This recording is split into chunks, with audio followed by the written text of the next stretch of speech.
राज्य कर्मचारी संयुक्त परिषद उत्तर प्रदेश के अध्यक्ष हरि किशोर तिवारी तीनों पेंशन स्कीम के अंतर के बारे में बताया। संपर्क करें। पुरानी पेंशन बहाली के लिए एक बहुत बड़े आंदोलन की श्रृंखला राज्य कर्मचारी संयुक्त परिषद द्वारा रची गई। 2013 से लेकर 2013 में 13 दिन की हड़ताल उत्तर प्रदेश में हुई। उसके बाद में यहाँ से दिल्ली तक साइकिल यात्रा लखनऊ से दिल्ली तक हुई। उसके बाद संसद का घेराव हुआ। उसके बाद तमाम शिक्षक संगठनों के साथ में मिलकर हम लोगों ने 2018 में लाखों की रैली निकाली। उसके बाद 22 में भी हम लोगों ने 21 में फिर से रैली निकाली और उसके बाद में हम लोगों ने निर्णय भी किए, जिसमें पॉलिटिकल निर्णय भी किया और वोट देने का, बोर्ड की पावर दिखाने का भी काम किया।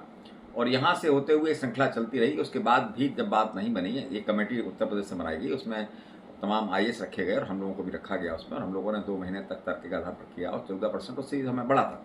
उसके बाद हम लोगों ने फिर बात शुरू की और हम लोगों ने केंद्रीय संगठनों को इकट्ठा करना शुरू किया। शिवपाल मिश्रा जी से बात हुई, जो राष्ट्रीय जनरल सेक्रेटरी हैं रेलवे के, और उन्होंने फिर सबको इकट्ठा किया। पोस्टल हुआ, BSNL हुआ, सभी लोग एक साथ आए और 1 साल पूरा लगातार हम लोगों ने 2023 में आंदोलन किए। जिलों से लेकर हम लोग लखनऊ आए। लखनऊ में एक बहुत बड़ी रैली स्टेडियम में हुई, रेलवे स्टेडियम में हुई। उसके बाद हम लोग दिल्ली गए, रामलीला मैदान में लाखों की रैली हुई और उसमें भी हम लोगों ने कहा, विरोध प्रकट किया। और उसके बाद ही श्रृंखला शुरू हुई दिल्ली में, जब हरकत पैदा हुई। जो सरकार कहती थी, जो सीतारमन जी कहती थी, हम किसी कीमत पर नहीं सुनेंगे, उन्होंने कमेटी बनाई। ये हमारी पहली जीत थी। और उसके बाद कार्यक्रम शुरू हुए, उसमें वार्ताएं शुरू हुई। सारे बड़े बड़े दिग्गज हमारे जो लोग हैं, वो सारे लोगों ने वहाँ गए और वहाँ जाकर अपनी अपनी बात कही। और कहने के बाद ये हुआ कि वहाँ पर वो बातों को सुना गया। तमाम सारे आंकड़े हम लोगों ने भी उत्तर प्रदेश से दिए, जो हमने उत्तर प्रदेश सरकार को रखे थे, वही वहाँ भी काफ़ी दिए गए। और उसके बाद वो तार्किक रूप से उनको सुना गया। वो जैसे उन्होंने देखा कि हम गुजरात मॉडल दे देंगे या उड़ीसा मॉडल दे देंगे, वो सब बातें हम लोगों के सामने आई वहाँ पर। लेकिन हम लोगों ने उसको स्वीकार नहीं किया। 45% का कभी आया, कभी 40% का लास्ट पे का आया, DA की बिल्कुल बात नहीं आई, परंतु फिर भी अड़े रहे। उसके बाद तमाम सारे बीच में फिर कार्यक्रम हम लोगों ने दे दिए।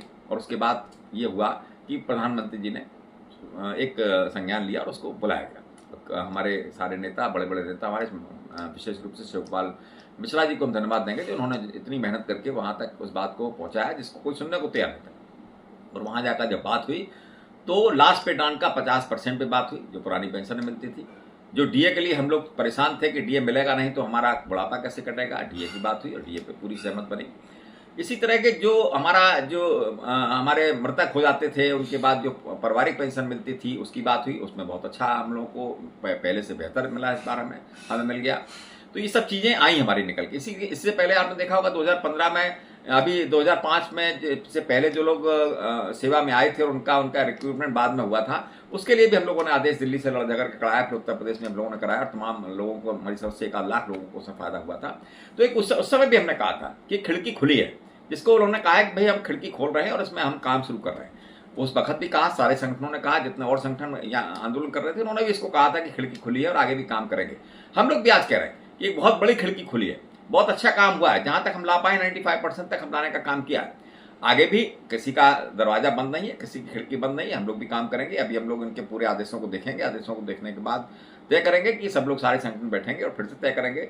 विशेष रूप से हम ये जरूर चाहेंगे कि जब भी इतने बड़े आंदोलन हो तो उसमें सभी संगठनों को अलग रास्ता न अपनाकर एक साथ बैठना चाहिए, एक साथ लड़ना चाहिए। इससे सरकार पर जो अभी दबाव बना है वो दबाव और अधिक बनना चाहिए। बाकी हम लोग प्रदेश का संगठन, देश का संगठन चला रहे हैं। हम लोग ये भी जानते हैं कि सरकार कितनी ताकतवर होती है और हम लोग किस तरह से लड़ते हैं। उसके बाद भी हम लोग लड़ते हैं। ये बड़ी बात है कि इतनी लड़ाई लड़ने के बाद ये चीज़ें हम लोगों को मिल जाती हैं। तो हम समझते हैं कि ये एक अच्छा बिंदु है जिस पर आज हम लोग यहाँ तक पहुँचे हैं। खिड़की खुली है, एक दरवाज़ा खुला है, उसको हम लोगों ने तोड़ा है। 95% तक हम लोग पहुँचे हैं। कुछ कमियाँ रह गई हैं, नाम क्या देंगे इससे हमें कोई लेना देना नहीं होता है। OPS की जो फैसिलिटीज़ हैं वो हमको मिलनी चाहिए। इसमें हरदरता हम भी नहीं अपना सकते और सरकार को भी नहीं अपनाना चाहिए। अगर वो OPS के नाम पर भी दे सकती है तो उसे भी स्वीकार कर लेना चाहिए। इसमें हरदरता सरकार को भी नहीं करनी चाहिए।